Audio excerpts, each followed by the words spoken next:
And I started thinking about this, and it's not just with AI, but any technology, right? So these questions to consider, and you can actually see, you'll see the image up on YouTube. This is why you should subscribe on YouTube too. I'm just kidding. So actually utilizing this. So here are the 6 questions that I want you to kind of think about. So, and this is something you can do with your students. Always go by yourself first, and then actually, how do you actually answer these questions? So the first one, is my use of technology challenging my thinking and or making me more or less curious? Is this replacing thinking or improving thinking? Is this actually teaching us how to ask great questions, or are we just asking this and losing all sense of wonder through the process? The second question, is my use of technology making me a more reflective person and practitioner and helping me to develop wisdom in those areas? Here's a really simple example of this that you're a part of right now. Me actually having to answer these questions and actually do it in a public forum where everyone can see my thinking actually has improved my thinking over the years. The ability to blog and try to, or to podcast and to actually share your ideas with the world is actually what I call 360 thinking. It is the concept of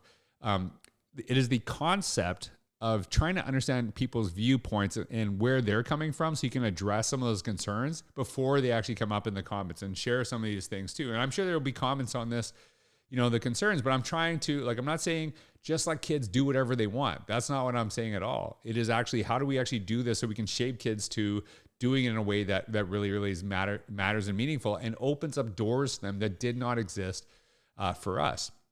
The third question, what is my mood like before, during, and after my usage of certain technologies? This was really inspired by Cal Newport's book, Digital Minimalism.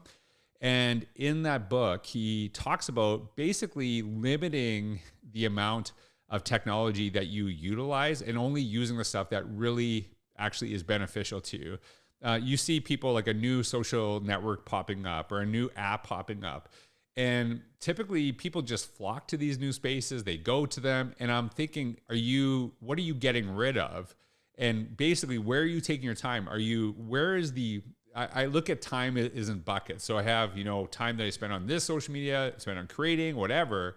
But if I add a new bucket, is it taking time away from, from another social media, or from friends, from family, from different places? So is this actually making me better or worse? I have learned to, when I use social media or use any technology, really kind of understanding my own feelings toward it. And if I get in a space where I start hating people, I'm like, I got to get off this. This is not really helping me. And I think that's really an important aspect. It is also understanding that social media, any technology, it's often like Sports Center. It's the best of, but it's not the whole game. And really teaching kids that too. I think, we know that it's actually really impacting feelings, but are we actually, and self-perception, are we actually teaching kids that what you see is not the whole story, it's just part of it? So don't compare yourself to the Sports Center highlights.